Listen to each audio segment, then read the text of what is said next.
Our sponsors. As always, we're privileged to amplify the voice of the people here on Vox Populi 1460 and worldwide at WVOX.com for you and yours.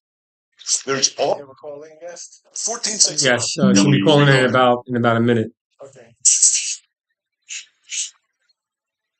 Stay tuned now for What Happened Here with Rich Thomas. Rich Thomas is the former mayor of Mount Vernon. And now, What Happened Here with Rich Thomas on 1460 WVOX.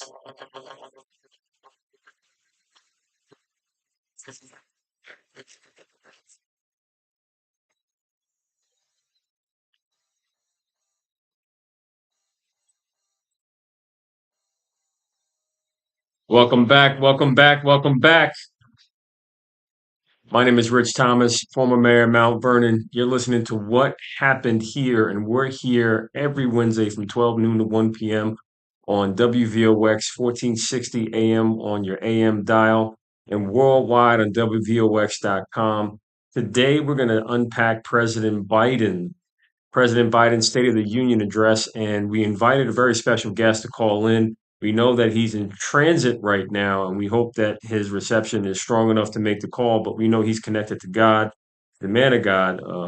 My pastor, Stephen Pogue. Pastor Pogue is the pastor of Greater Centennial A.M.E. Zion Church. Connected with him earlier to ask him for the insight of being in the room, being there, witnessing history. He was a guest at the State of the Union address at the request of Congressman Jamaal Bowman, my congressman in Mount Vernon, who invited Pastor Pogue to attend President Biden's historic State of the Union address, where we saw some remarkable developments occur from President Biden engaging the Republican Party in some back and forth, some ad-libbing, which was genuine and authentic and great to see the president take advantage of, you know, the partisanship where people get so blinded by their views that they don't realize that the decorum decayed.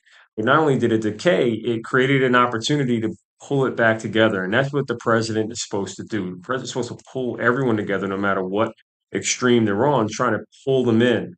And we saw everybody stand up in support of Medicare, Medicaid, Social Security, which is something that everybody agrees on. So hopefully that creates an opportunity for Washington to really focus on the priorities that were laid out in the president's speech.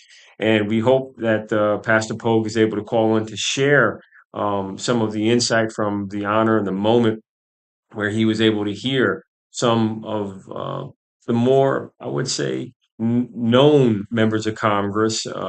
Some people regard some of these members as bad people. Some see them as infamous. I wouldn't call them famous, but Marjorie Taylor Greene screamed out "liar" and was pumping her fist and being very, very, very over the top in her reactions and statements, yelling at the president. And we've seen this type of behavior before, but it goes to show you that no matter how good of an issue there is, there's always going to be some opposition by people, no matter what. But it's good to see that there was a huge interest in everybody coming together to focus on what really matters. And one of the things that I look forward to asking Pastor about when he calls in is asking about what stood out in the speech most for him. I mean, not just being a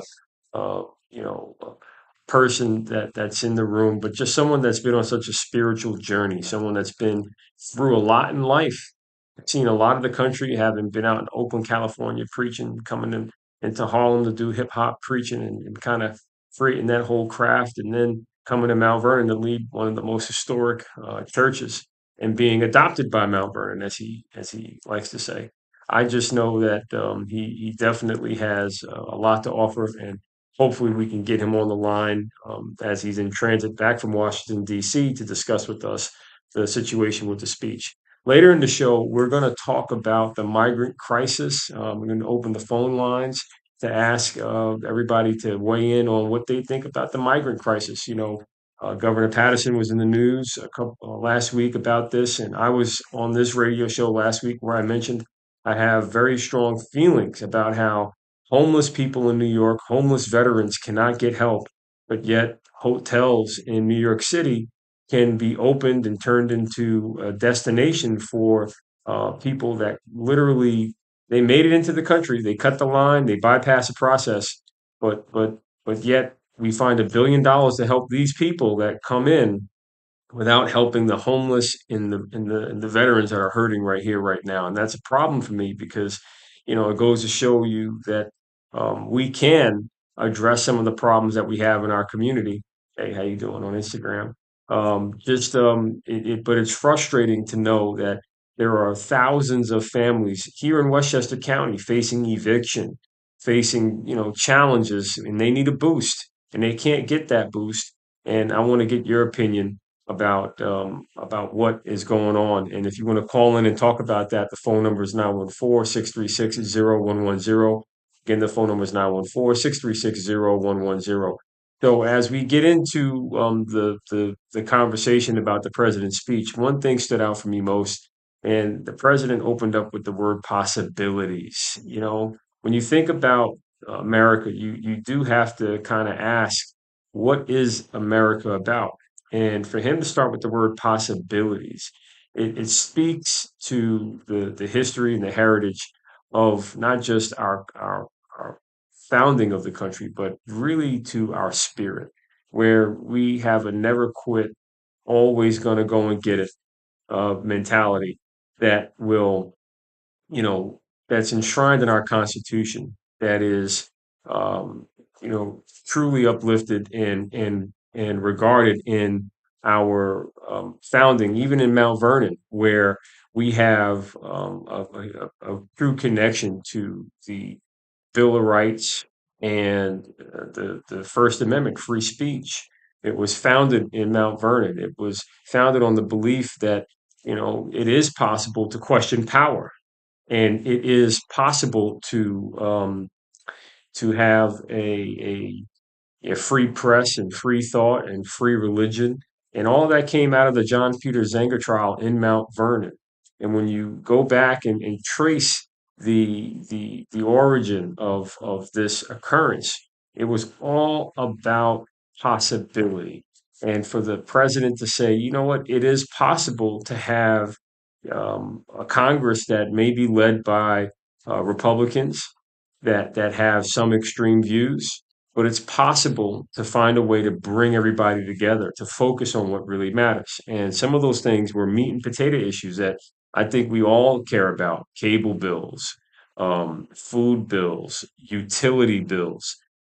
He talked about how it's important to protect the Inflation Reduction Act and how he would veto any effort to try and undermine the Inflation Reduction Act or the CHIPS Act, which both are going to deliver billions in aid to states across the country, but also support industries that are going to help transition our country into economic energy superpower.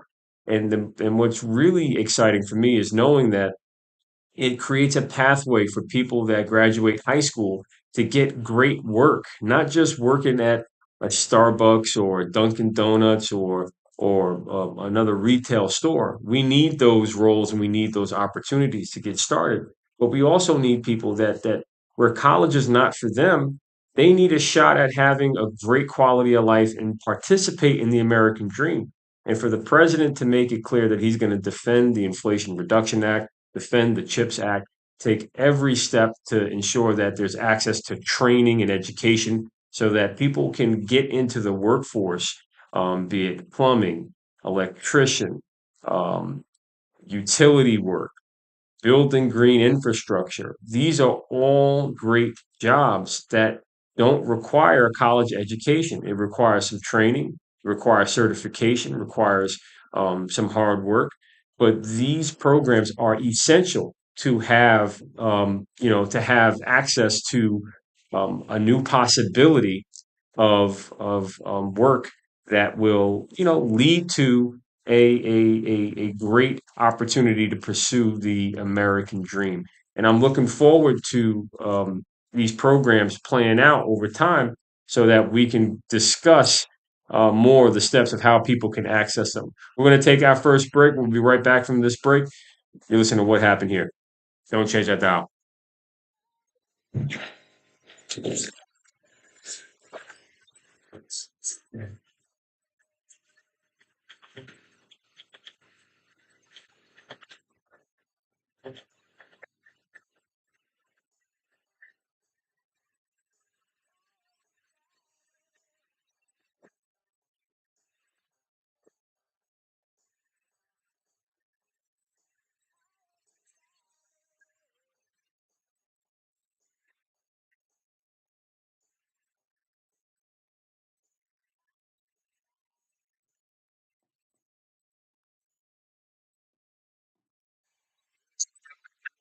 I'm Susan Lee, and this is the Fox Business Report.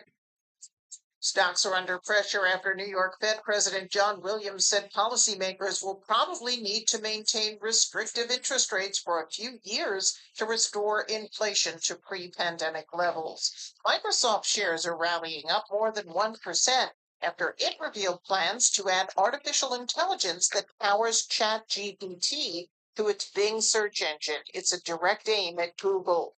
Uber Technologies surprised Wall Street with a record holiday quarter. It was expected to lose money. It's encouraged about the current quarter and sees continued strong demand. CVS, the drugstore chain, saw a better than expected quarter, and it confirmed it's buying Oak Street Health. It's a company with clinics that focuses on healthcare for older adults.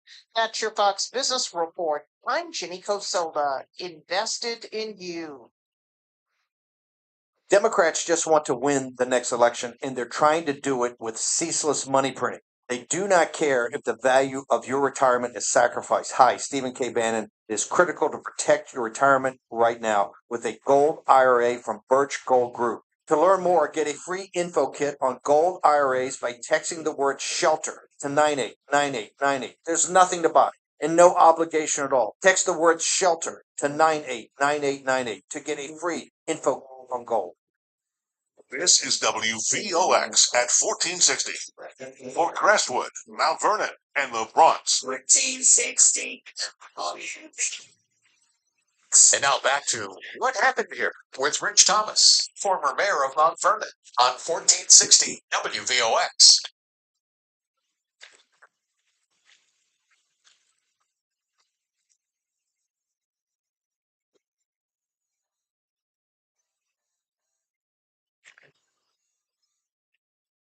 Welcome back. Welcome back. Welcome back. My name is Rich Thomas, former mayor of Mount Vernon. You're listening to What Happened Here. We're here every Wednesday from 12 noon to 1 p.m. asking the question, what happened here? And this question this week is, what happened with President Biden's State of the Union address? And our special guest who's going to give us some insight and a reaction from being in the room, being there, Mount Vernon's Pastor Pogue, pastor at Greater Centennial A.M.E. Zion Church, my church, also president of the United Black Clergy of Westchester. He is in transit right now, and I thank him for taking a few minutes to just talk with us about first the experience and honor of being invited by Congressman Jamaal Bowman to be a part of history and hear the president speak about priorities. And just want to first thank you again for sharing your time. I know your time is limited, Pastor. Can you just talk to us? Tell us what happened? Thank you, Mayor Thomas, for this opportunity to join you on your show today. Um, it was a great experience to be able to be in the House chambers. The president gave the State of the Union address, totally different from being there in person than watching it on TV and watching everything unfold and all of those things. Really had a great time able to meet some of the great leaders of our country and the Congress and just be able to have some conversation with them. But I thought the president's speech last night, it was a good speech. And I think that the other side of the aisle, the Republican Party,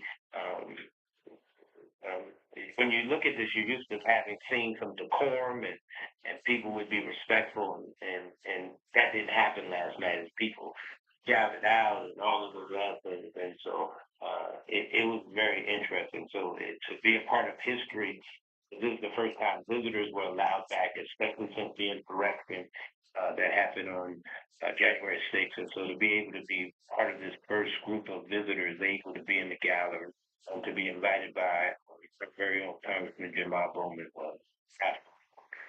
And can you bring us to that moment when President Biden said, you know, some Republicans are looking to eliminate Medicare and Medicaid and Social Security. Yeah. Can you just describe, you know, your um, what ran through your mind when he started to talk about that, and then to see it go full circle for him to make everyone stand up for it?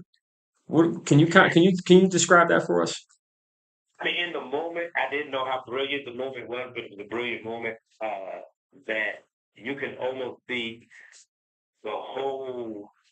My vantage point, I was kind of behind the Democratic Party side, looking at the Republican side, so you can almost see the air come out of them when he said that. And then one of them wasn't, and then more and more people started shouting, and when he said,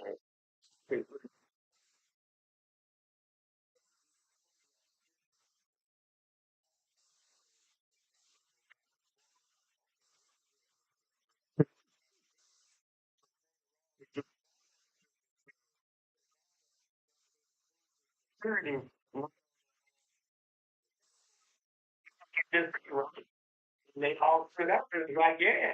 And so it was just a brilliant move, a moment by the president to really bring everything together from security and Medicaid. Yeah, that and his comments about insulin and wanting to make sure that cable bills and utility bills and even credit card fees are all, you know, addressed. These are common problems. Usually, you know, we hear in the State of the Union address some, you know, moonshot type project, not, you know, the meat and potatoes that really make Americans worry. So, in hearing some of that stuff, do you think that has any relevance or impact for the people of Mount Vernon and the people in your congregation? When you talk about we when you come to all these that get added on to that is huge for the community and the residents of Mount Vernon, especially those who are low income, that if he um, begins to cap some of these things that he wants to cap, it's going to be huge savings for our community. And especially when you talk about insulin and capping insulin at $35. My daughter's a type 1 diabetic. Has been type 1 since she was 4. And so I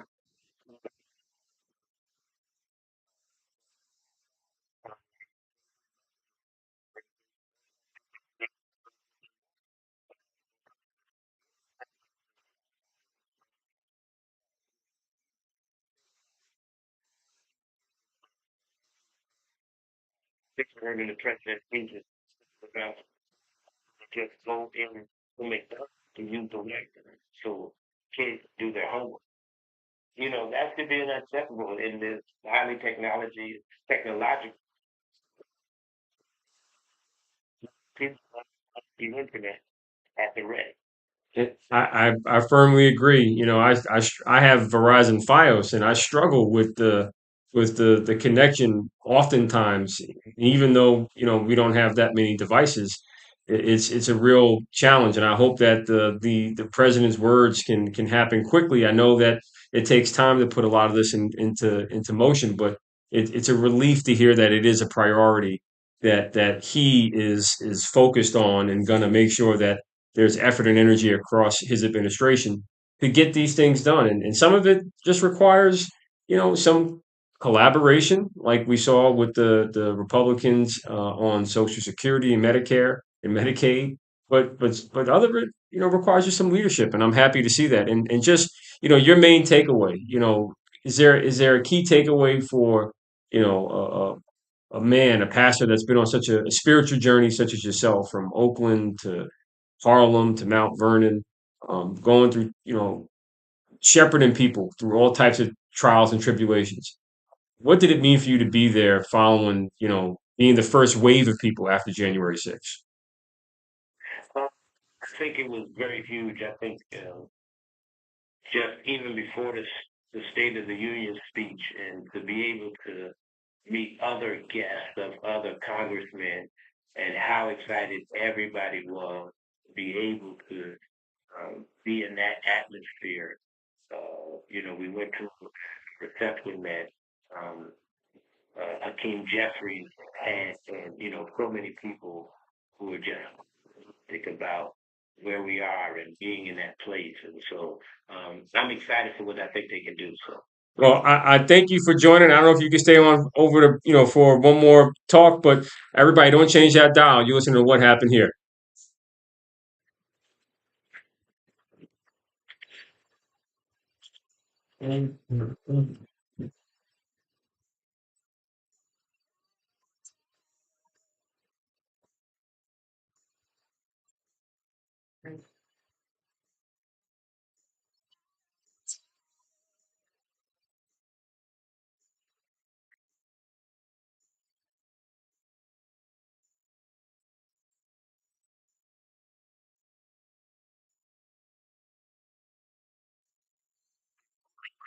National news. Here is the latest update from Fox News Radio on 1460 WVOX.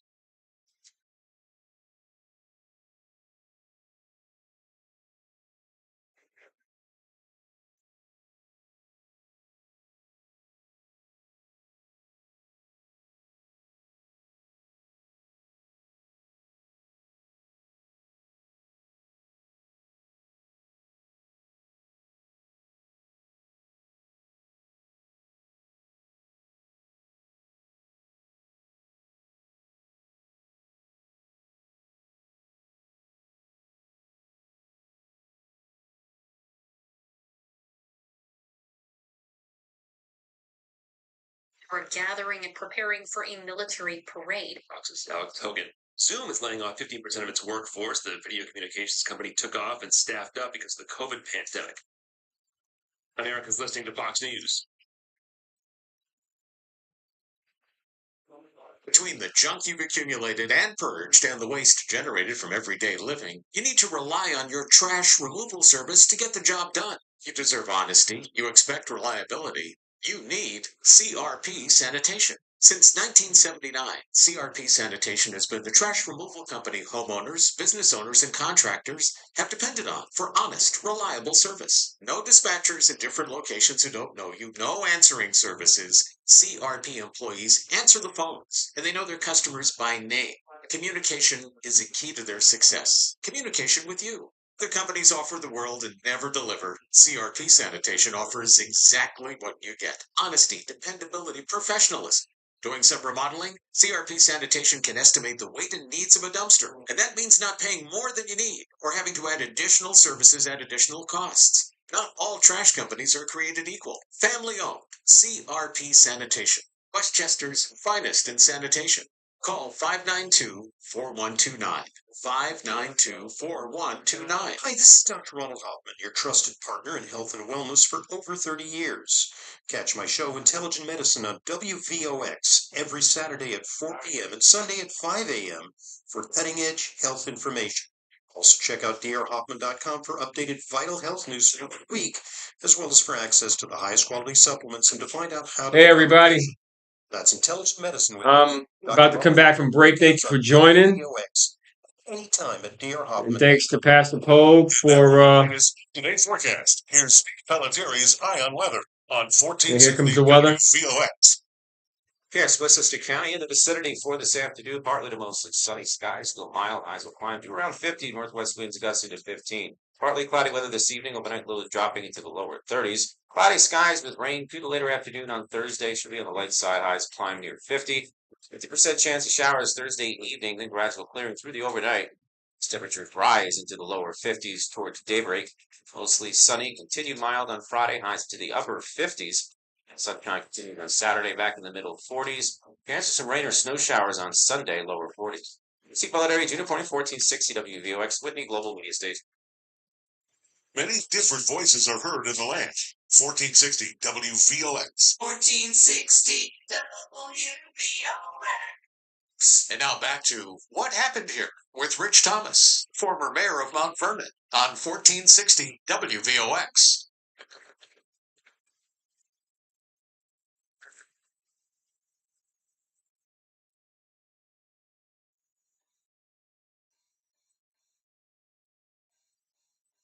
Welcome back, welcome back, welcome back. My name is Rich Thomas. You're listening to What Happened Here, and we're here every Wednesday from 12 noon to 1 p.m. On 1460 on your AM dial or worldwide at WVOX.com, a Whitney Global Media Station now.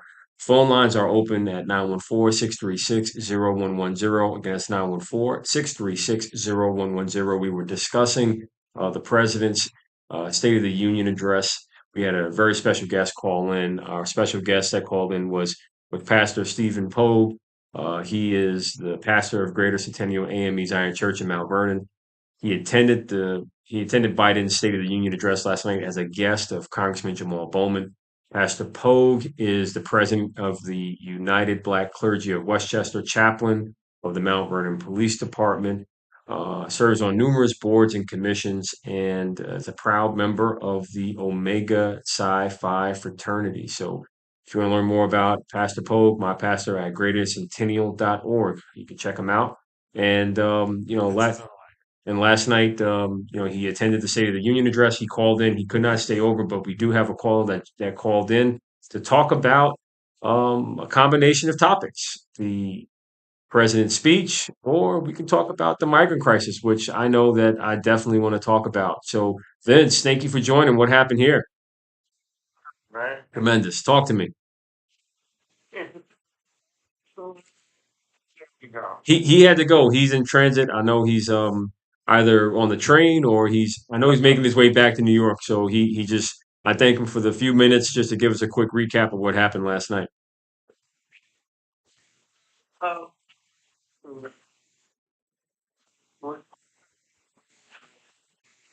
Mm, it's thing. Scare everybody, and then tell them a bunch of stuff that is true. Like he created 12 million jobs. That's not true.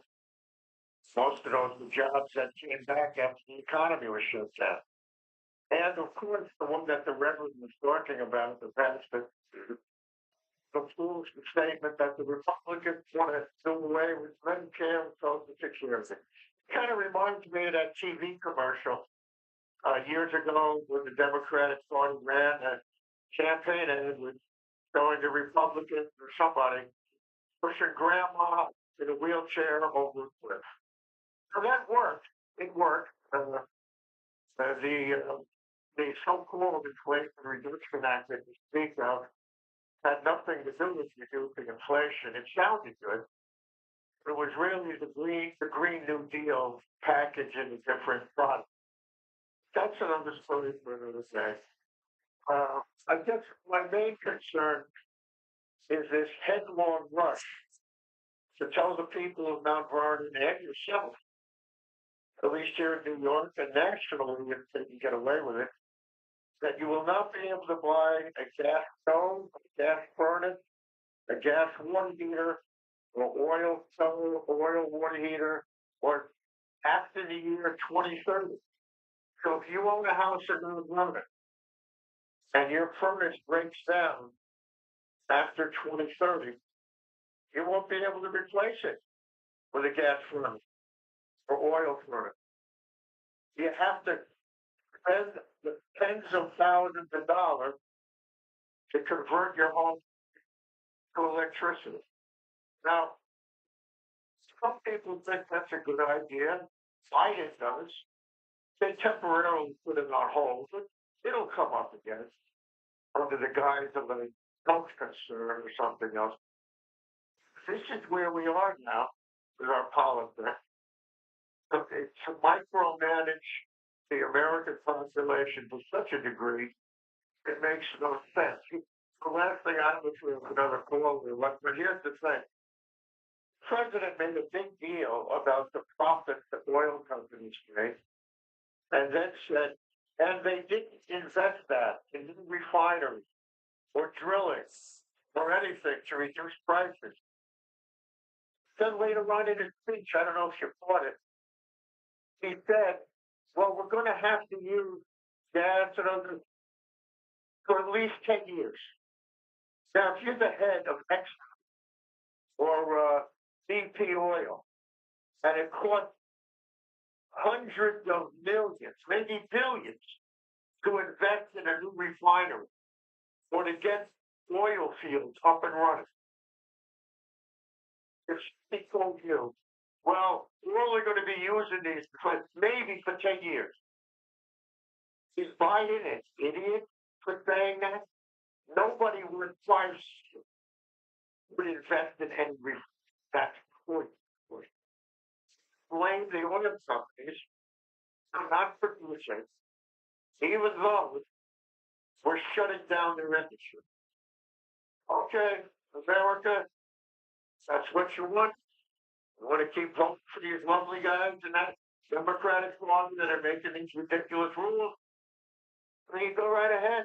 I don't know if you have a reaction. Yeah, no, I actually I'm gonna start with you. I'm gonna start where you stopped with the energy transition, and I do want to talk with you about the migrant crisis separate from the speech. So Yeah. every yeah, I know, but that's why I'm glad you called. So everybody, just hang in there and let's get through it. So with respect to the energy transition, I certainly hope that we have a smooth transition to clean energy. I think it is short-sighted to say we're going to, eliminate all use of gas without, adequate replacement supply and without having a real alternative. I think that the answer needs to be made available on what it's going to take and who's going to underwrite these switching costs. But I also think that there's an opportunity in switching. There should be consideration of different types of fuels like hydrogen, which is, an abundant supply. And if we can, find a way to have our homes heated or cooled by using a hydrogen fuel source, that could be a great solution to, having virtually zero emissions come from your homes or your buildings or cars with while still maintaining access to fire, using fire to cook and to, be a part of our way of life. But in terms of just going all electric and going cold turkey, I think you have a great point by saying it's a disincentive to companies. They don't want to invest if you're saying it's over. So I think there needs to be a smooth transition, a framework or runway that gives time to make the switch affordable. And if we can, and it should happen. That I think that basically addresses the point there in terms of the refineries. Look and make the investments, but make the upgrade so that other types of fuel sources can be used, like hydrogen. I'm just going back to that because that's a great example of New York State recently did a pilot project in Long Island where they blended hydrogen with natural gas and they reduced emissions close to 25%. So I just say that there's currency there, there's something there, and if we can generate electricity using it for power plants using a combination of hydrogen and gas, we should do that now, not wait 10 years from now. We should start making those changes now. And then maybe, we can have a better outcome for our climate and for our economy. It creates tons of jobs. And that's what I was referring to with respect to the Inflation Reduction Act. It funds that type of activity for training and switching, but the definition on will homeowners get access to those dollars or will it be given to bureaucrats that are detached from reality? We don't know yet. So that's where I think the conversation needs to be sharpened, and we need to be more critical of that so that we make sure the resources reach where they're needed. Um, Hold on a minute. sure. So, talk-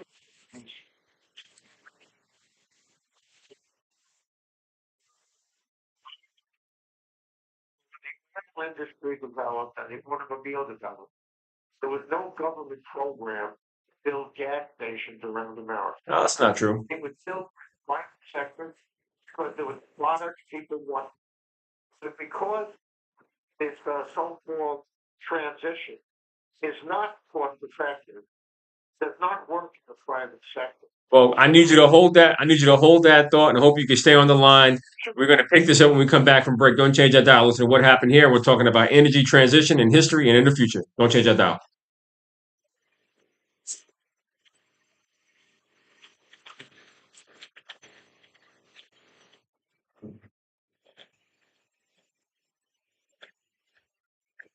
Thank you for joining. Thank you for joining. Stick with us. Final break. Final break. Just waving to say hello, hello, hello.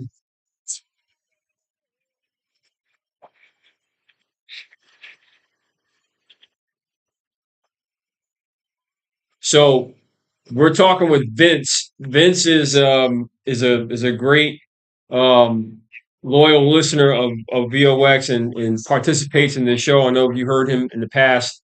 I invite you to also call in and tap in, put your comments right here on Instagram or on YouTube and Facebook. We will definitely respond. I just want to emphasize that the energy transition is so important, and I look forward to everybody um, weighing in on this because our climate is certainly changing. My heart goes out to the people of Turkey. I reach out to some of my friends that are there, not in the earthquake zone, but they live in Turkey. I extended my and my family's prayers and condolences to them in their country.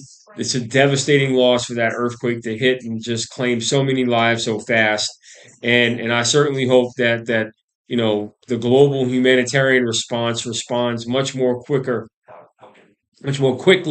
than we currently witnessed. I mean, it is so frightening to know that an earthquake can come and just level everything. So prayers up for Turkey and Jordan. Hopefully that they pull through and more people are pulled out alive and rescued out of all the debris and rubble that they're literally under right now. But with respect to the remaining moments of the show, gonna quickly tap in and congratulate the Mount Vernon cheerleaders. Want to congratulate them on their journey to the Nationals.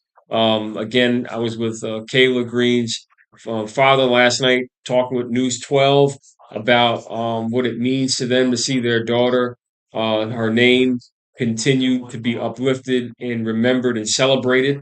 And they're very excited about that. They're excited for the girls that are going to nationals, but more importantly, they want every parent to remember to hug, love your children. It's a big deal to know that time is gift, but it's really a bigger deal to make sure that the administrators and the public officials take every step necessary to protect our children. And that's something that is not only important to them, but it's important to me as a father, as a parent. And I can only tell you that the sentiment is very heavy. It's very sad to know that they lost their child to a preventable situation.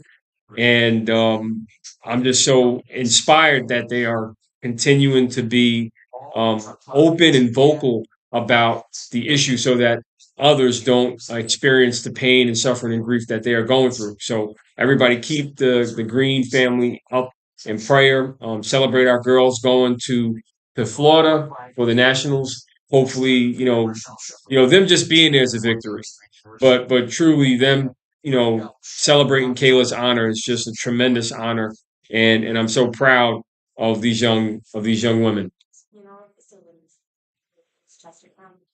We represent a four-generation tradition of providing the highest level of personal service. Our reputation has spanned throughout the county, and families have traveled the extra mile to call upon us during their time of need.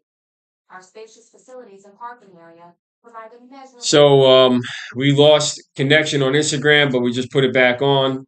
dedication And just want to thank everybody for joining on Instagram. We have the show on YouTube, Facebook Live, and also on WVOX. So we'll be coming back for our final break. On the line, we have Vince. We were talking about the president's speech. We were going over energy issues. And, we're going to get into hopefully a few more items before we have to wrap up the show. So I thank you for joining. You being here is really a great help. Thank you for joining. Thank you for coming back. Hey, Nina. But just know that your spark can become a flame and change everything. That's right. Your spark can become a flame and change everything. And that's what we want everybody to do as a question and ask what happened here with things. We want everybody to know that, big acts aren't, necessary to make a big impact. But we'll talk more about that in a moment. Hold on. Here we go. VOX.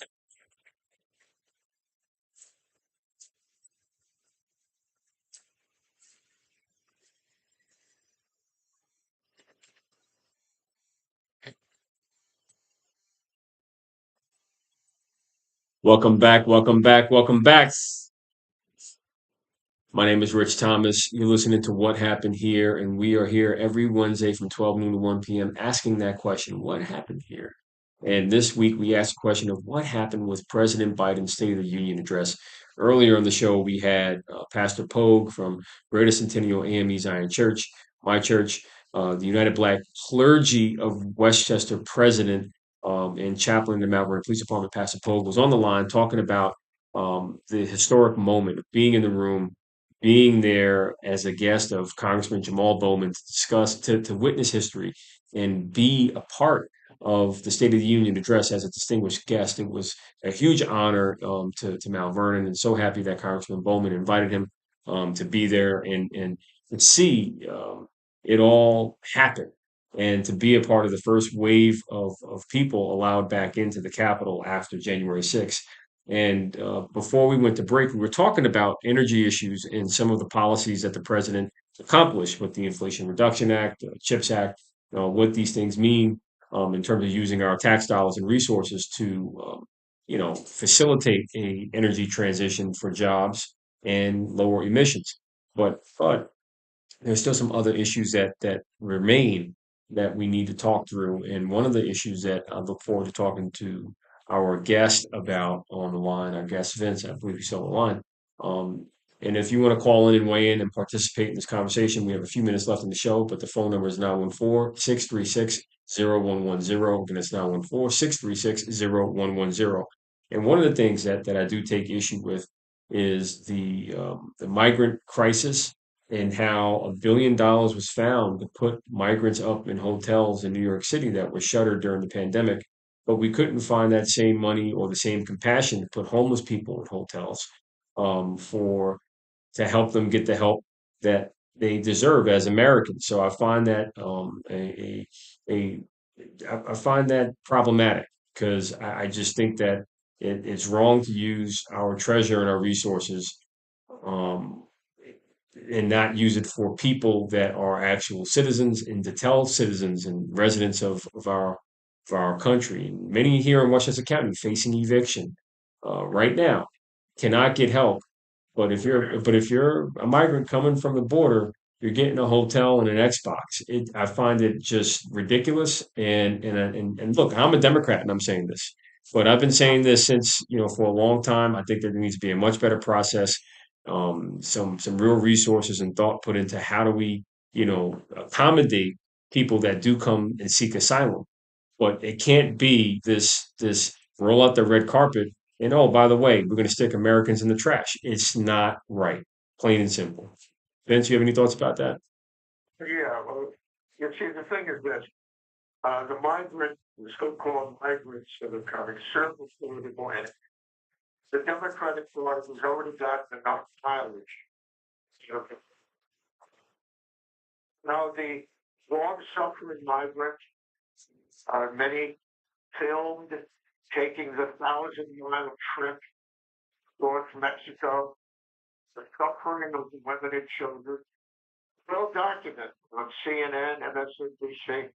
How could we be so heartless as to not welcome these suffering people? I get it. And I have said many times, the Democratic Party, they're smarter than the Republican Party. They know how to play on the natural strings of people, trying to relieve the suffering of others. There are a couple of questions that come to mind.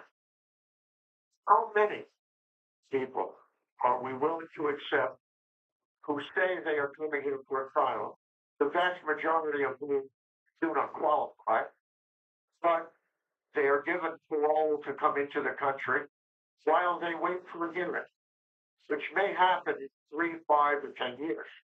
And then, of course, they just stay anyway. But here's the question. I went to a meeting some time ago with people about immigration. I asked them, well, how many people can we accept? And she didn't know what to say. By the way, if everybody is allowed in, why do we make them walk 1,000 miles across Mexico? You know what's great? That's not the treatment. Because it's great, well, CNN and MSNBC. Or it's just how they can get here. I mean, look, I just think that at the end of the day, if we found $1 billion to help migrants, we should find $1 billion to help veterans and homeless people here in America. That's it. The money you're taking it from me. Well, they found it from somewhere. It's about money. It has nothing to do with sex. So I'm asking you. Tell me. Is there a limit to the number of people we can accept into our country who say they're seeking asylum?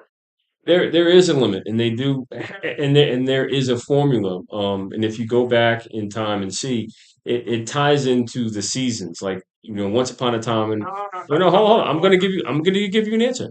There was a Bracero program that was initiated back in the 50s that brought people in, not necessarily for asylum, but for work.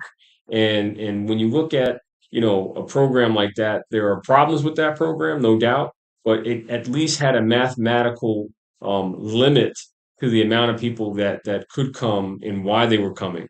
And look, if we need support in certain sectors of our economy, yes, let's work with people that want to come and want to contribute positively. But to just come and say, I'm here, take care of me, I think that there needs to be a stronger protections for people that are already here that need help. And I'm listening to the horror stories of families, in Mount Vernon that are facing eviction right now for circumstances beyond their control, and they cannot get help. And that's where I'm wrestling with this concept of, yes, we want to help asylum seekers, but they need a process and a clear structure that is fair and transparent.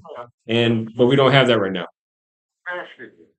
Right now, from the time you woke up this morning to the time you go to bed, 8,000 people will present themselves on our southern border.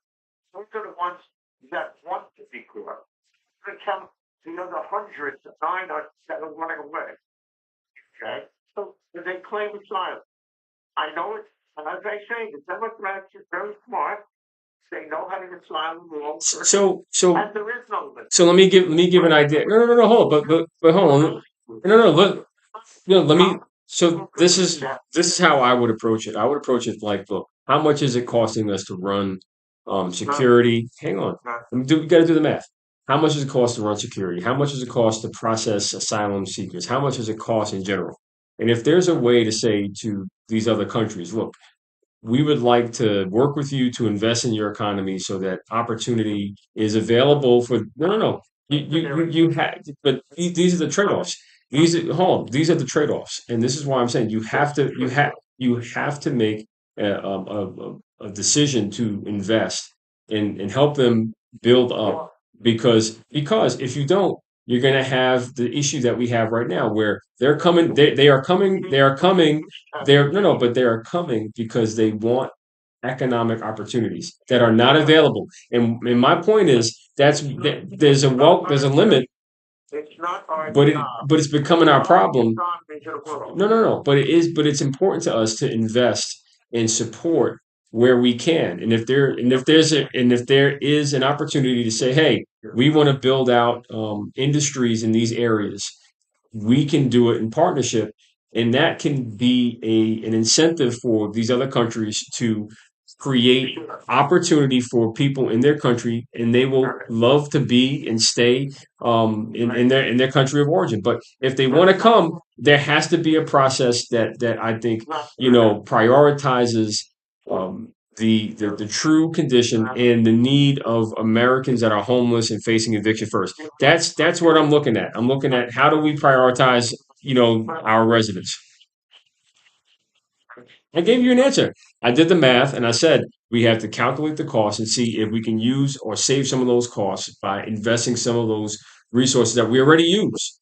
And but you're not no, but that's an answer. But I'll tell you what, before we go, I want to thank you for calling, Vince. Thank you for all of our listeners. And everybody, big shout out to the Mount Vernon cheerleaders for making it to the Nationals competition in honor of Kayla Green. Was with the father with Kayla's father last night, talking to News 12. Looking forward to, celebrating the Mount Vernon cheerleaders' success and celebrating the life of Kayla Green. So we'll talk more about that next week when they come back from their trip. Everybody take care. Have a great week. Thank you, Vince. Thank you all. Thank you, Pastor Pogue. This was what happened here.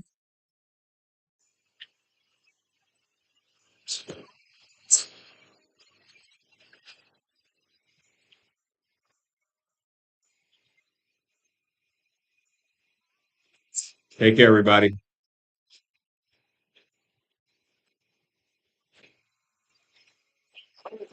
Speech.